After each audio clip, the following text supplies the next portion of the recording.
नमस्कार। दूरदर्शन खबरां 'ਚ ਆਪ ਸਭ ਦਾ ਸਵਾਗਤ। ਮੈਂ ਹਾਂ ਜਤਿੰਦਰ ਸਿੰਘ। ਪਹਿਲਾਂ ਪੇਸ਼ ਨੇ ਚੋਣਵੀਆਂ ਖਬਰਾਂ। ਭਾਰਤ ਵਿੱਚ ਕੋਵਿਡ-19 ਦੀ ਪੁਸ਼ਟੀ ਵਾਲੇ ਮਰੀਜ਼ਾਂ ਦੀ ਗਿਣਤੀ 1 ਲੱਖ ਤੋਂ ਪਾਰ ਹੋਈ। ਦੇਸ਼ ਵਿੱਚ ਕੋਰੋਨਾ ਵਾਇਰਸ ਬਿਮਾਰੀ ਤੋਂ ਠੀਕ ਹੋਣ ਦੀ ਦਰ 38.72% ਤੱਕ ਪਹੁੰਚੀ।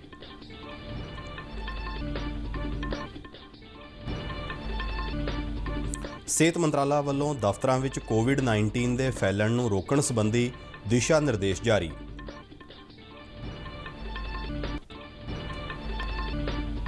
ਕੇਂਦਰੀ ਗ੍ਰਹਿ ਸਕੱਤਰ ਨੇ ਸੂਬਿਆਂ ਨੂੰ ਪਹਿਲ ਕਰਕੇ ਸਰਗਰਮੀ ਨਾਲ ਉੱਥੇ ਫਸੇ ਪ੍ਰਵਾਸੀ ਮਜ਼ਦੂਰਾਂ ਨੂੰ ਉਹਨਾਂ ਦੇ ਪਿਤਰੀ ਸੂਬਿਆਂ ਤੱਕ ਪਹੁੰਚਾਉਣ ਲਈ ਰੇਲ ਮੰਤਰਾਲਾ ਨਾਲ ਤਾਲਮੇਲ ਕਰਨ ਲਈ ਕਿਹਾ। ਮੁੱਖ ਮੰਤਰੀ ਕੈਪਟਨ ਅਮਰਿੰਦਰ ਸਿੰਘ ਨੇ ਪੰਜਾਬ ਪੁਲਿਸ ਨੂੰ ਲਾਕਡਾਊਨ ਸੰਬੰਧੀ ਪਾਬੰਦੀਆਂ ਸਖਤੀ ਨਾਲ ਲਾਗੂ ਕਰਨ ਨੂੰ ਯਕੀਨੀ ਬਣਾਉਣ ਦੇ ਨਿਰਦੇਸ਼ ਦਿੱਤੇ। ਮੋਹਾਲੀ ਰੇਲਵੇ ਸਟੇਸ਼ਨ ਤੋਂ ਅੱਜ 1320 ਪ੍ਰਵਾਸੀਆਂ ਨੂੰ ਲੈ ਕੇ ਸ਼੍ਰਮਿਕ ਐਕਸਪ੍ਰੈਸ ਰੇਲ ਗੱਡੀ ਬਿਹਾਰ ਦੇ ਬੇਤੀਆ ਲਈ ਰਵਾਨਾ ਹੋਈ। ਘਰ ਜਾਣ ਲਈ ਖੁਸ਼ ਨਜ਼ਰ ਆਏ ਪ੍ਰਵਾਸੀਆਂ ਨੇ ਕੇਂਦਰ ਸਰਕਾਰ ਦਾ ਕੀਤਾ ਧੰਨਵਾਦ। ਫਿਰੋਜ਼ਪੁਰ ਕੈਂਟ ਰੇਲਵੇ ਸਟੇਸ਼ਨ ਤੇ ਪ੍ਰਵਾਸੀ ਮਜ਼ਦੂਰਾਂ ਨੂੰ ਰੇਲਵੇ ਵੱਲੋਂ ਨਵੀਆਂ ਸਾਈਕਲਾਂ ਸਮੇਤ ਗੱਡੀਆਂ ਵਿੱਚ ਚੜ੍ਹਨ ਦੀ ਇਜਾਜ਼ਤ ਨਾ ਦੇਣ ਤੇ ਡਿਪਟੀ ਕਮਿਸ਼ਨਰ ਵੱਲੋਂ ਉਹਨਾਂ ਦੀਆਂ ਸਾਈਕਲਾਂ ਰਖਵਾ ਕੇ ਨਵੀਆਂ ਸਾਈਕਲਾਂ ਦੀ ਕੀਮਤ ਅਦਾ ਕਰਨ ਤੇ ਕੰਮ ਦੀ ਚੌਂ ਤਰਫੋਂ ਤਾਰੀਫ। ਸ਼੍ਰੀਨਗਰ ਦੇ ਸੰਘਣੀ ਆਬਾਦੀ ਵਾਲੇ ਕਾਨੇ ਮਜ਼ਾਰ ਇਲਾਕੇ ਵਿੱਚ ਸੁਰੱਖਿਆ ਬਲਾਂ ਨਾਲ ਹੋਏ ਇੱਕ ਮੁਕਾਬਲੇ ਦੌਰਾਨ 2 ਅੱਤਵਾਦੀ ਢੇਰ, 3 ਸੁਰੱਖਿਆ ਕਰਮੀ ਜ਼ਖਮੀ। ਮਾਰੇ ਗਏ ਇੱਕ ਅੱਤਵਾਦੀ ਦੀ ਪਛਾਣ ਤਹਿਰੀਕੇ ਹੁਰੀਅਤ ਦੇ ਚੇਅਰਮੈਨ ਦੇ ਪੁੱਤਰ ਜੁਨੈਦ ਸਹਿਰਾਈ ਵਜੋਂ ਹੋਈ।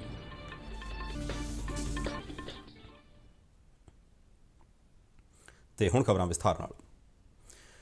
ਭਾਰਤ ਵਿੱਚ ਕੋਵਿਡ-19 ਦੀ ਪੁਸ਼ਟੀ ਵਾਲੇ ਮਰੀਜ਼ਾਂ ਦੀ ਗਿਣਤੀ 1 ਲੱਖ ਤੋਂ ਪਾਰ ਹੋ ਗਈ ਹੈ। ਕੇਂਦਰੀ ਸਿਹਤ ਮੰਤਰਾਲੇ ਅਨੁਸਾਰ ਹੁਣ ਤੱਕ 39,173 ਕੋਰੋਨਾ ਮਰੀਜ਼ ਸਿਹਤਯਾਬ ਹੋਏ ਨੇ ਅਤੇ ਇਸ ਵੇਲੇ ਕੋਰੋਨਾ ਮਰੀਜ਼ਾਂ ਦੇ ਠੀਕ ਹੋਣ ਦੀ ਦਰ 38.73 ਤੇ ਪਹੁੰਚ ਗਈ ਹੈ। ਕੋਵਿਡ-19 ਨਾਲ ਦੇਸ਼ ਭਰ ਵਿੱਚ ਹੁਣ ਤੱਕ 3,163 ਮੌਤਾਂ ਹੋ ਚੁੱਕੀਆਂ ਨੇ। ਮਹਾਰਾਸ਼ਟਰ ਵਿੱਚ ਇਸ ਸਮੇਂ ਕੋਰੋਨਾ ਵਾਇਰਸ ਦੀ ਪੁਸ਼ਟੀ ਵਾਲੇ ਸਭ ਤੋਂ ਵੱਧ 35,058 ਮਾਮਲੇ ਸਾਹਮਣੇ ਆਏ, ਜਦਕਿ ਸੂਬੇ ਵਿੱਚ 1,249 ਕੋਰੋਨਾ ਮਰੀਜ਼ਾਂ ਦੀ ਹੁਣ ਤੱਕ ਮੌਤ ਹੋ ਚੁੱਕੀ ਹੈ। ਗੁਜਰਾਤ ਵਿੱਚ 11,746 ਕੋਰੋਨਾ ਵਾਇਰਸ ਦੀ ਪੁਸ਼ਟੀ ਵਾਲੇ ਮਰੀਜ਼ ਸਾਹਮਣੇ ਆਏ ਨੇ, ਜਿਨ੍ਹਾਂ ਵਿੱਚੋਂ 694 ਕੋਰੋਨਾ ਮਰੀਜ਼ਾਂ ਦੀ ਮੌਤ ਹੋ ਚੁੱਕੀ ਹੈ। ਇਹਨਾਂ ਤੋਂ ਇਲਾਵਾ ਤਾਮਿਲਨਾਡੂ, ਦਿੱਲੀ, ਰਾਜਸਥਾਨ, ਮੱਧ ਪ੍ਰਦੇਸ਼ ਅਤੇ ਉੱਤਰ ਪ੍ਰਦੇਸ਼ ਸੂਬੇ ਕੋਰੋਨਾ ਵਾਇਰਸ ਤੋਂ ਕਾਫੀ ਜ਼ਿਆਦਾ ਪ੍ਰਭਾਵਿਤ ਨੇ। ਇੱਧਰ ਪੰਜਾਬ ਵਿੱਚ ਹੁਣ ਤੱਕ ਕੋਰੋਨਾ ਵਾਇਰਸ ਦੀ ਪੁਸ਼ਟੀ ਵਾਲੇ ਮਰੀਜ਼ਾਂ ਦੀ ਗਿਣਤੀ 1,980 ਤੱਕ ਪਹੁੰਚ ਗਈ ਹੈ, ਜਦਕਿ ਸੂਬੇ ਵਿੱਚ ਐਕਟਿਵ ਮਰੀਜ਼ਾਂ ਦੀ ਸੰਖਿਆ 396 ਹੈ। ਸਿਹਤ ਮਹਿਕਮੇ ਮੁਤਾਬਕ ਹੁਣ ਤੱਕ 1,547 ਮਰੀਜ਼ ਸਿਹਤਯਾਬ ਹੋ ਚੁੱਕੇ ਨੇ। ਪੰਜਾਬ ਵਿੱਚ ਪਿਛਲੇ ਕੁਝ ਦਿਨਾਂ ਤੋਂ ਕੋਰੋਨਾ ਵਾਇਰਸ ਦੇ ਫੈਲਣ ਦੀ ਦਰ ਘਟੀ ਹੈ। ਇਸ ਦੇ ਨਾਲ ਵੀ ਵੱਡੀ ਗਿਣਤੀ ਵਿੱਚ ਮਰੀਜ਼ ਸਿਹਤਯਾਬ ਹੋ ਕੇ ਘਰੀਂ ਪਰਤੇ ਨੇ। ਪੰਜਾਬ ਵਿੱਚ ਹੁਣ ਤੱਕ ਕੋਰੋਨਾ ਵਾਇਰਸ ਨਾਲ ਕੁੱਲ 35 ਮੌਤਾਂ ਹੋ ਚੁੱਕੀਆਂ ਨੇ।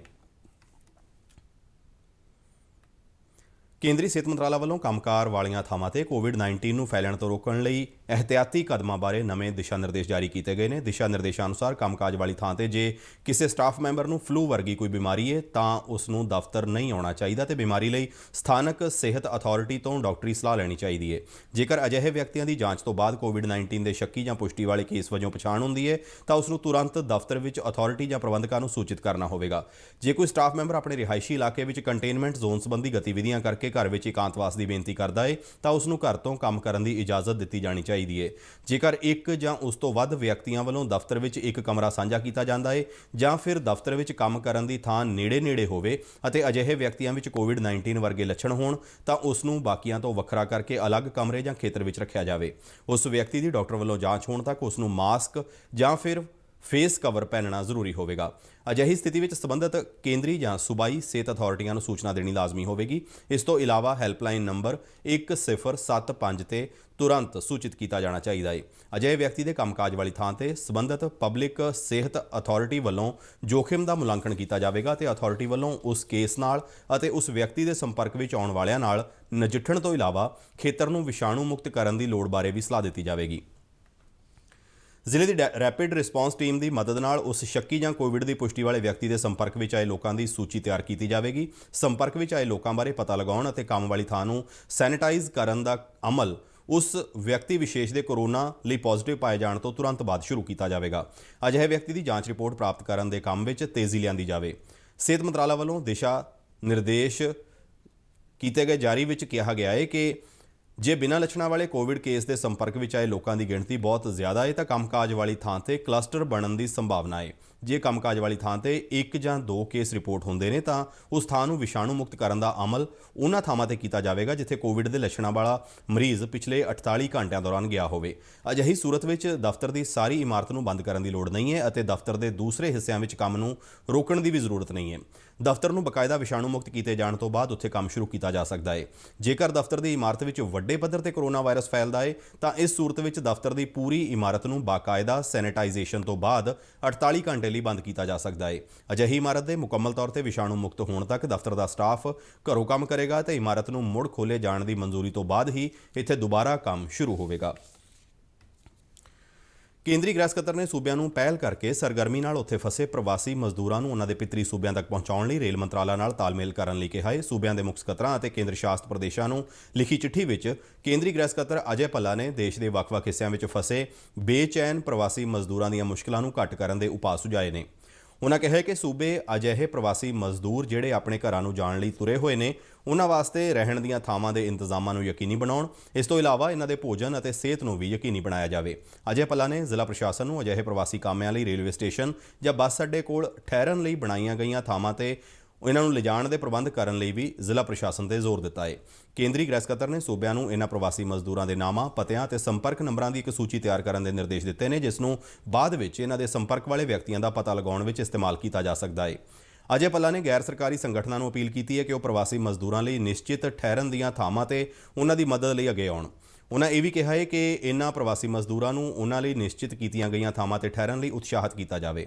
ਇਸ ਤੋਂ ਇਲਾਵਾ ਮਜ਼ਦੂਰਾਂ ਵਿੱਚ ਬੇਚੈਨੀ ਅਤੇ ਕਿਸੇ ਤਰ੍ਹਾਂ ਦੀ ਘਬਰਾਹਟ ਖਤਮ ਕਰਨ ਲਈ ਸ਼੍ਰਮਿਕ ਸਪੈਸ਼ਲ ਰੇਲ ਗੱਡੀਆਂ ਜਾਂ ਬੱਸਾਂ ਦੇ ਰਵਾਨਾ ਹੋਣ ਬਾਰੇ ਸਮਾਂ ਸਪਸ਼ਟ ਕੀਤਾ ਜਾਵੇ। ਕੇਂਦਰੀ ਗ੍ਰਹਿ ਸਕੱਤਰ ਵੱਲੋਂ ਪ੍ਰਵਾਸੀ ਮਜ਼ਦੂਰਾਂ ਦੇ ਪਰਿਵਾਰਾਂ ਵਿੱਚ ਮਹਿਲਾਵਾਂ, ਬੱਚਿਆਂ ਅਤੇ ਬਜ਼ੁਰਗ ਨਾਗਰਿਕਾਂ ਦਾ ਵਿਸ਼ੇਸ਼ ਤੌਰ ਤੇ ਧਿਆਨ ਰੱਖਣ ਲਈ ਕਿਹਾ ਗਿਆ ਹੈ।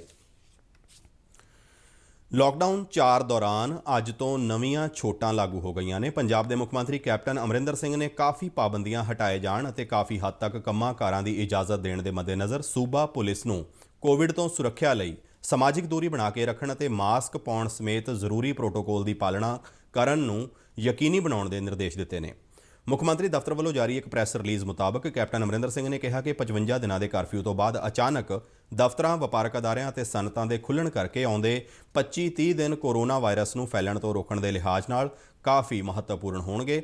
ਮੁੱਖ ਮੰਤਰੀ ਨੇ ਪੰਜਾਬ ਪੁਲਿਸ ਨੂੰ ਕੋਵਿਡ ਵਿਰੁੱਧ ਜੰਗ ਵਿੱਚ ਪਹਿਲੋਂ ਕੀਤੀ ਗਈ ਮਿਹਨਤ ਨੂੰ ਜਾਰੀ ਰੱਖਦਿਆਂ ਨਿਯਮਾਂ ਅਤੇ ਪਾਬੰਦੀਆਂ ਨੂੰ ਉਸੇ ਤਰ੍ਹਾਂ ਲਾਗੂ ਰੱਖਣ ਲਈ ਕਿਹਾ ਹੈ।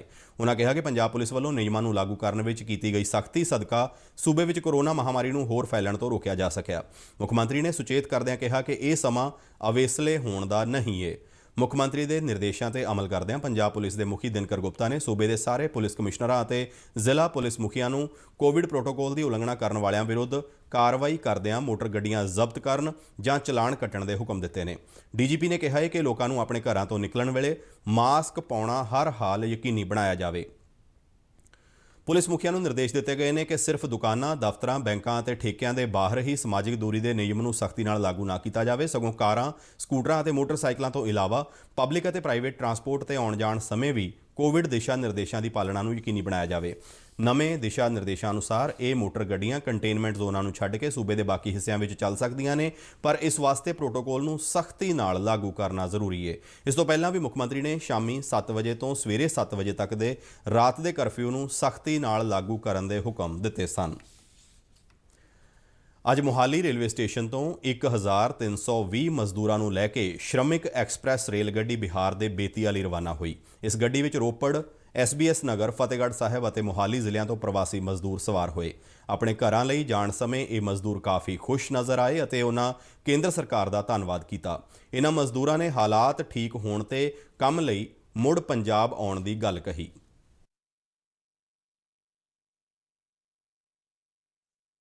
सारा खर्चा सरकार द्वारा है, पुलिस वगैरह सभी कुछ अच्छे से देखभाल किए हैं हम लोगों को। कोई दिक्कत नहीं, आगे चल कर कोई भी दिक्कत नहीं हो सकता है हम लोगों को। अपने गांव जा रहे हैं, सुविधा वगैरह सब ठीक है। घर मतलब जा रहे हैं, जब काम शुरू होगा फिर वापस आ जाएंगे। खाना पीना फ्री है, रास्ते के लिए टिकट भी फ्री है बिल्कुल।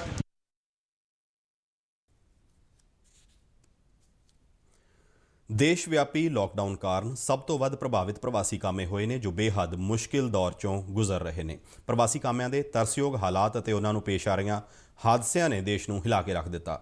ਪਰ ਇਨੀ ਦਿਨੀ ਫਿਰੋਜ਼ਪੁਰ ਦੇ ਡਿਪਟੀ ਕਮਿਸ਼ਨਰ ਵੱਲੋਂ ਵੱਖਰੇ ਅੰਦਾਜ਼ ਵਿੱਚ ਪ੍ਰਵਾਸੀ ਮਜ਼ਦੂਰਾਂ ਦੀ ਕੀਤੀ ਗਈ ਮਦਦ ਇਲਾਕੇ ਵਿੱਚ ਚਰਚਾ ਦਾ ਵਿਸ਼ਾ ਹੈ।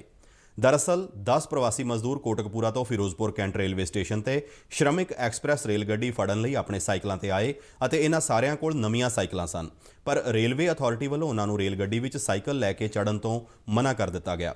ਇਸ ਤੇ ਜ਼ਿਲ੍ਹੇ ਦੇ ਡਿਪਟੀ ਕਮਿਸ਼ਨਰ ਕੁਲਵੰਤ ਸਿੰਘ ਨੇ ਤੁਰੰਤ ਕਾਰਵਾਈ ਕਰਦਿਆਂ ਉਹਨਾਂ ਦੀਆਂ ਸਾਈਕਲਾਂ ਰਖਵਾ ਕੇ ਸਾਈਕਲਾਂ ਦੀ ਕੀਮਤ ਦਾ 37,000 ਰੁਪਇਆ ਰੈੱਡ ਕਰਾਸ ਦੀ ਤਰਫੋਂ ਮਜ਼ਦੂਰਾਂ ਨੂੰ ਦੇ ਦਿੱਤਾ ਗਿਆ। ਇਹਨਾਂ 10 ਮਜ਼ਦੂਰਾਂ ਨੂੰ ਤਨਖਾਹ ਦੇਣ ਸਮੇਂ ਉਹਨਾਂ ਦੇ ਮਾਲਕਾਂ ਨੇ 3700 ਦੀਆਂ ਸਾਈਕਲਾਂ ਦੇ ਕੇ ਇਹਨਾਂ ਦੇ ਪੈਸੇ ਉਹਨਾਂ ਦੀ ਤਨਖਾਹ ਵਿੱਚੋਂ ਕੱਟ ਲਏ ਸਨ। ਪ੍ਰਵਾਸੀ ਮਜ਼ਦੂਰ ਸਵਰਨਜੀਤ ਕੁਮਾਰ ਨੇ ਦੱਸਿਆ ਕਿ ਫਿਰੋਜ਼ਪੁਰ ਪ੍ਰਸ਼ਾਸਨ ਨੇ ਨਾ ਸਿਰਫ ਉਹਨਾਂ ਦਾ ਦਰਦ ਸੁਣਿਆ, ਸਗੋਂ ਉਹਨਾਂ ਦੇ ਜ਼ਖਮਾਂ ਤੇ ਮੱਲਮ ਲਗਾਉਣ ਦਾ ਕੰਮ ਵੀ ਕੀਤਾ। ਉਸਨੇ ਕਿਹਾ ਕਿ ਉਸ ਨੂੰ ਇਸ ਵੇਲੇ ਸਾਈਕਲ ਨਾਲੋਂ ਜ਼ਿਆਦਾ ਪੈਸੇ ਦੀ ਜ਼ਰੂਰਤ ਸੀ। डिप्टी कमिश्नर के इस फैसले ने सारे मजदूरों के चेहरों पर खुशी लिया दी। मैं बरनाला से आया हूँ फिरोजपुर ट्रेन पकड़ने के लिए। साइकिल से आए थे, लेकिन साइकिल जो है ना हम लोगों को ट्रेन पे नहीं जाने की अनुमति दी एसडीएम साहब। वो हम लोगों को साइकिल का पैसे दिए हैं, बोले कि अब चले जाओ, इसलिए हम यहाँ का पदाधिकारी और रेलवे का शुक्रगुजार हैं। धन्यवाद। 3700 मिले। इस घटना बारे डिप्टी कमिश्नर कुलवंत सिंह ने कहा कि साडा मकसद परेशानी विच चल रहे प्रवासी मजदूरों की हर हाल मदद करना है। पंजाब सरकार ने उद्यम किया कि उन्होंने रेलों राही बसां राही उन्होंने पितरी सूबे दे विच पहुँचाया जाए। तो फिरोजपुर जिला ऐसा है जिथों रेल का बन के चलता है। तो इत्थों असीं 8-9 जिले कोआर्डीनेट किए, समझो दक्षिणी पंजाब सारे का सारा, जिहदे च बरनाला, मानसा, बठिंडा, मुक्तसर, फरीदकोट, फिरोजपुर, मोगा ते असी तरन तारण भी लिया सी, फाजिलका। ये 8-9 जिले सी। इन्हां दे जिन्ने भी प्रवासी मजदूर यूपी जाण वाले सी, बिहार जाण वाले सी, उन्हां नूं असी इत्थों कोआर्डीनेट कर रहे सी। हुण तक साडीआं 6 गड्डियां जा चुकीआं ने, 5 यूपी नूं ते 1 बिहार नूं कल गई है शाम नूं। इस तो बाद साडीआं होर 5 यूपी नूं जाण वालीआं ट्रेनां तैयार ने ते 9 ट्रेनां साडीआं बिहार नूं जाणीआं। ਅੱਜ श्रीनगर के काने मज़ार खेतर के नवाकडाल में सुरक्षा बलों नाल होए एक मुकाबले में 2 अतवादी मारे गए। एजेंसी खबरों में कहा गया है कि जम्मू कश्मीर पुलिस और CRPF के स्पैशल ऑपरेशन ग्रुप वालों संघनी आबादी वाले काने मज़ार इलाके में अतवादियों की मौजूदगी बारे सूचना तो बाद तलाशी मुहिम विढ़ी गई और तलाशी दौरान ही एक मकान में लुके अतवादियों ने ऑटोमैटिक हथियारों नाल सुरक्षा बलों ते फायरिंग शुरू कर दी, जिस ते सुरक्षा बलों ने जवाबी फायरिंग की। अतवादियों के इलाके चों भजन रोकण लई वाधू सुरक्षा बल मौके ते भेजे गए। लंबे समय चले ऑपरेशन तो बाद 2 अतवादी मारे गए, जबकि 3 सुरक्षाकर्मी जख्मी होए। मारे गए एक अतवादी की पछाण जुनैद सहराई वजों हुई है, जो कट्टड़पंथी जथेबंदी तहरीक हुरीयत के चेयरमैन अशरफ सहराई का पुत्र है। जुनैद सहराई मार्च 2018 तो लापता सी। उस तो बाद जुनैद सहराई की AK-47 नाल फोटो सोशल मीडिया ते वायरल हुई सी। अज दे इस मुकाबले तो बाद सुरक्षा कारणा करके श्रीनगर में BSNL नूं छड्ड के बाकी सारियां मोबाइल इंटरनेट सेवावां मुलतवी कर दित्तियां गईयां ने। ते बुलेटिन के अखीर में चोणवीआं खबरां एक बार फिर तो। भारत में कोविड-19 की पुष्टि वाले मरीजों की गिणती 1 लाख तो पार हुई। देश में कोरोना वायरस बीमारी तो ठीक होने की दर 38.72% तक पहुंची।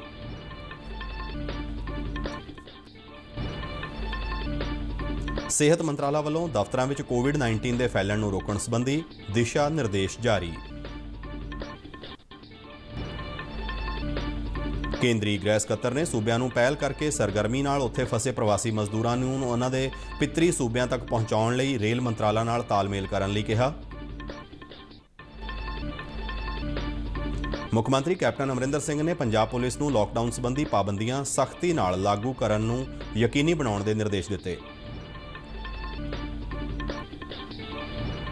मोहाली रेलवे स्टेशन तो अज 1320 प्रवासियों को लैके श्रमिक एक्सप्रैस रेल गड्डी बिहार के बेतिया लई रवाना हुई।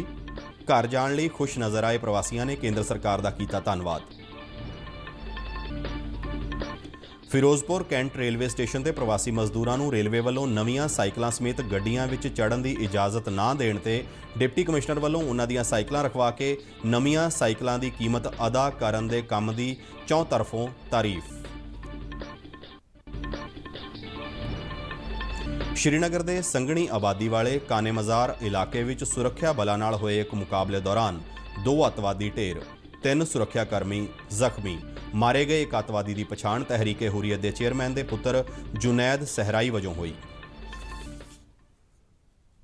ਇਸ ਦੇ ਨਾਲ ਹੀ ਸਾਡਾ ਖਬਰਾਂ ਦਾ ਬੁਲੇਟਿਨ ਸਮਾਪਤ ਹੁੰਦਾ ਹੈ। ਇਜਾਜ਼ਤ ਦਿਓ। ਨਮਸਕਾਰ।